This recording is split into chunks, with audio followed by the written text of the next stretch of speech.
Hello everyone, welcome back to my channel. আজকে আমি অ্যাকোরিয়ামটা reinstall করছি ঈদের জন্য, সেটাই তোমাদের সাথে শেয়ার করছি। আশা করছি ভিডিওটা ভালো লাগবে। তো অ্যাকোরিয়ামটা বেশ কিছুদিন প্রায় অকেজো হয়ে পড়েছিল বলতে পারো। দু একটা মাছ ওর মধ্যে ছিল ঠিকই, কিন্তু নাতে না ছিল অক্সিজেন, না ছিল লাইট।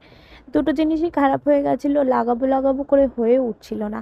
আজকে ভাবলাম রিইনস্টল করে নেওয়াই যাক। তো তারপরে লাইট, অক্সিজেন সব আবার ফিট করে নতুন কিনে এনেছিলাম, সেগুলো ফিট করে দিয়ে আবার নতুন কিছু মাছও এনেছি পুরনো মাছগুলোর সঙ্গে ছাড়বো বলে।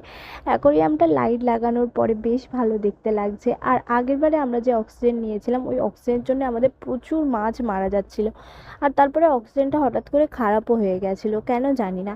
তো তারপরে আমরা অক্সিজেনের এই এটা চেঞ্জ করলাম। এখন অ্যাকোরিয়ামটা বেশ সুন্দর দেখতে লাগছে, আর মাছগুলো ওর মধ্যে বেশ ভালো লাগছে। লাইট দেওয়ার পর তো আরও সুন্দর লাগছে। দেখো তোমরা কমেন্ট করে বলো ভিডিওটা কেমন লাগলো।